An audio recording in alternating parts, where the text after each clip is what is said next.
નમસ્કાર દર્શક મિત્રો, કરુણા ટોક્સમાં આપનું સ્વાગત છે. વંદે ગો માતરમ. દોસ્તો, 5મી જૂન એટલે વિશ્વ પર્યાવરણ દિવસ, વર્લ્ડ એન્વાયરમેન્ટ ડે.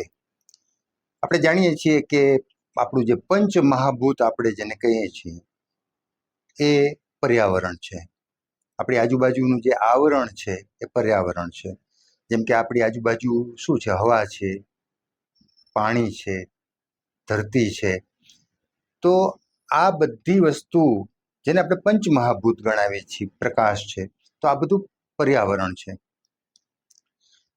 છેલ્લા કેટલાક વર્ષોમાં આપણે તમામ પ્રકારનું જે પર્યાવરણ છે, જે પંચમહાભૂતો છે, એને ક્યાંક ને ક્યાંક પ્રદૂષિત કરી નાખ્યા. આપણી વિકાસની દોડમાં, આપણી આંધળી દોડમાં, કંઈક પામી લેવાની દોડમાં, જલ્દી મેળવી લેવાની દોડમાં, ટૂંકા રસ્તા આપણે ગોતી કાઢ્યા ને એને કારણે પર્યાવરણને નુકસાન થયું. આપણે બધું જાણીએ જ છીએ આ વાત. તો જેમ કે આપણે પૃથ્વીને ખેડીએ છીએ, એમાંથી અનાજ ઉગાડીએ છીએ. સમય જતા આઝાદી પછી જરૂર પડી કે ભાઈ હરિયાળી ક્રાંતિ આવે. વૈજ્ઞાનિકો, કૃષિ વૈજ્ઞાનિકોને બોલાવવામાં આવ્યા અને કહેવામાં આવ્યું કે ભાઈ દેશની વસ્તીને પહોંચી વળવા માટે અંગ્રેજો ગયા, પણ દેશની વસ્તીને પહોંચી વળવા માટે પૂરતું અનાજ નથી ઉગતું, પૂરતા શાકભાજી નથી ઉગતા. તો એમાં કંઈક એવું કરીએ, હરિયાળી ક્રાંતિ લઈ આવો જેને કારણે આપણે સ્વાવલંબી બની જાય, આપણે ઉગાડીએ ને આપણે ખાઈએ, આયાત ના કરવું પડે. તો એને માટેના રસ્તા શોધવામાં આવ્યા. એમાં રાસાયણિક ખાતરો આવ્યા, જંતુનાશક દવાઓ આવી, પણ એનો એક મર્યાદિત ઉપયોગ કરવાનો હતો, પ્રાથમિક ઉપયોગ કરવાનો હતો, અમુક સમય પૂરતો ઉપયોગ કરવાનો હતો. પણ ઉત્પાદન વધવા માંડ્યું એને કારણે, દવાઓને કારણે, ખાતરને કારણે. તો આપણે એનું વપરાશ વધારતા ગયા ઉત્પાદન વધારવા માટે. અને આજે પરિણામ એ આવ્યું કે આપણે આજે આપણી જમીનને મારી નાખી દવાઓથી, ખાતરોથી. અને હવે એને કારણે આપણા ઉપર મોટું જોખમ ઊભું થઈ ગયું. કોરોના આવ્યો, કેન્સર જેવી બીમારીઓ, જાત જાતની બીમારીઓ. જે લોકોને બિલકુલ વ્યસન નથી, નિર્વ્યસની લોકો છે, એમને કેન્સર થવા માંડ્યું. તો એ ક્યાંથી આવે છે? સામાન્યતઃ આપણે એમ કહીએ છીએ કે કોઈ વ્યસન હોય તો તમને આવી મોટી બીમારી આવે. થાઇરોઇડના પ્રશ્નો, હાર્ટના પ્રશ્નો, બ્રેઇનના પ્રશ્નો, કેટલી બધી સમસ્યાઓ શરીરમાં ઘૂસી ગઈ. તો એનું કાંઈક કારણ પછી વૈજ્ઞાનિકોએ, મેડિકલ સાયન્સે શોધ્યું. તો જે ખોટો ખોરાક ખાઈએ છીએ, દવાવાળું ખોરાક ખાઈએ છીએ. આજે ફળો તમે લ્યો તો દવાવાળા, શાકભાજી તો દવાવાળા, અંદર સુધી દવા ઘૂસી ગઈ છે. પ્લાસ્ટિક અંદર સુધી આપણા શરીરમાં, લોહીના કણોમાં પ્લાસ્ટિક ઘૂસી ગયું છે. તો આ બધું આપણે પેટમાં નાખ્યું છે. પેટમાં કેવી રીતે નાખ્યું? આપણને જે બહારથી મળ્યું છે ખરીદેલું, એ તો ખરીદેલું કેવું છે? દવાવાળું, ખાતરવાળું, પ્લાસ્ટિકના ઉપયોગવાળું. તો આ બધી પરિસ્થિતિ હવે આપણે એવી બની ગઈ છે કે હવે પાછું વળવું બહુ જરૂરી છે. અને પાછા વળીએ તો મોડું થઈ જાય એવું છે. અને હજી એટલું મોડું નથી થયું કે આપણે પાછા ના વળી શકીએ. આજથી જ, અત્યારથી પાછા વળી જાય. એટલે સૌથી પહેલા ભૂમિનું જે પ્રદૂષણ છે, જમીનનું પ્રદૂષણ, એને આપણે સૌથી પહેલા નિવારીએ.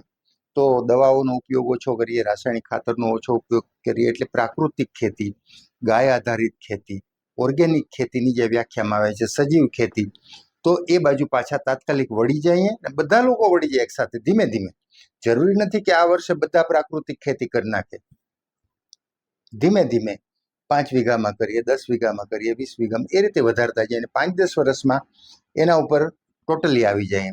એ જ રીતે પાણીનું પ્રદૂષણ આપણે જોઈએ છીએ. એક સમયે આપણી નદીઓ ચોખ્ખી વહેતી. આપણે એમાં તમે પડખે કાંઠે ઉભા રહ્યો, તમારો ચહેરો દેખાય, પ્રતિબિંબ દેખાય. તમે ખોબો ભરીને ગમે ત્યારે નદીમાંથી પાણી પી શકતા હતા. આજે પી શકાય છે? પહેલા તો નદીઓ વહે છે, આજે ચોમાસા પૂરતી વહે છે. અને એમાં પણ કેટલું બધું પ્રદૂષણ, કારખાનાઓનો જે મેલો કદડો છે એમાં ભળે છે. પ્લાસ્ટિકની કોથળીઓ એટલી ભળે છે. દરિયામાં એટલું પ્લાસ્ટિકનું પ્રદૂષણ છે, કારણ કે નદીઓ દરિયામાં જાય છે. નદીઓમાં જે પાણી આવે છે આપણા ગામમાંથી નદીઓમાં જાય છે. બજારમાં એટલું પ્લાસ્ટિક પડ્યું છે, ધરતી ઉપર એટલું પ્લાસ્ટિક છે, બધું પાણીમાં જાય છે વરસાદ આવે પછી વહીને.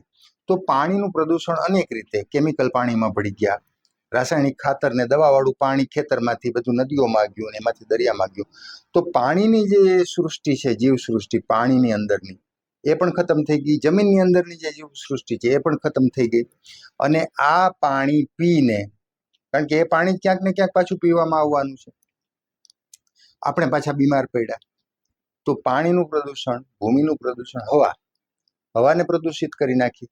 બે રીતે હવામાં એવા કેમિકલ છૂટે છે, કારખાનાઓના ધુમાડા છૂટે છે, એ પ્રકારના રસાયણો છૂટે છે. તો શ્વાસ આજે ચોખ્ખો નથી લઈ શકતા. શ્વાસ લઈએ છીએ તો આપણે ઓક્સિજન એમાં ઓછો થઈ ગયો છે. કોરોનામાં આપણે બધું ભોગવ્યું છે, ખબર છે. શરીરમાં ઓક્સિજન ઘટી ગયો તો લોકોનો, એને કારણે અસંખ્ય લોકોના મૃત્યુ થયા હતા. તો એ પરિસ્થિતિ થઈ છે પાણી અને જમીન જેવી હવાની. હવા દૂષિત થઈ ગઈ, મેલી થઈ ગઈ. બીજું, હવામાં જે પ્રદૂષણ છે, તો અવાજનું પ્રદૂષણ આપણે બહુ વધારી દીધું. એટલા બધા વાહનોના હોર્ન મારીએ છીએ, એટલા બધા ફટાકડા ફોડીએ છીએ. કંઈક નાનો મોટો પ્રસંગ ઘેરે હોય તો એટલું બધું પ્રદૂષણ આપણે કરી નાખીએ, અવાજનું, હવાનું. એ બધા ધુમાડા છોડીએ છીએ. તહેવારો હોય અને ફોડીએ, ઓકે, પણ જરૂરી અને બિનજરૂરી એટલા મોટા ડીજેના અવાજો, બેન્ડ વાજાના અવાજો. તો આ બધી પરિસ્થિતિ આપણે ઊભી કરી છે આપણા ક્યાંક તો શોખ માટે, આપણી લાલચ માટે, આપણા લોભ માટે, આપણા મિથ્યા આનંદ માટે, મિથ્યા અહમ માટે.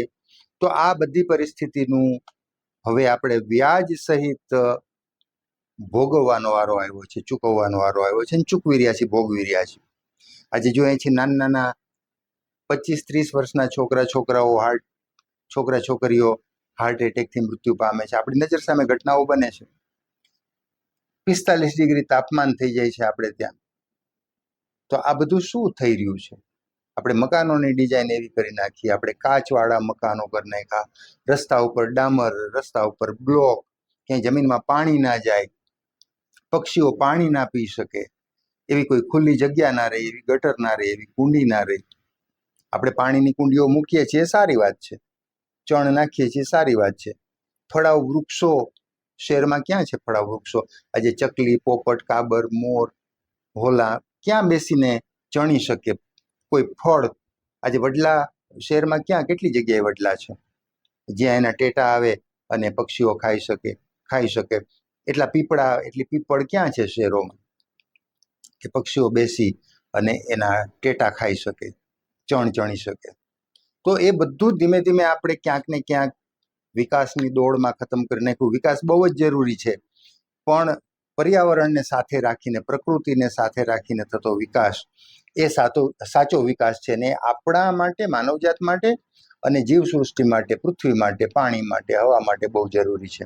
અને એ બધું ટકશે તો જ આપણી જીવસૃષ્ટિ ટકશે, બાકી તો આપણે ક્યાં ટકવાના છીએ?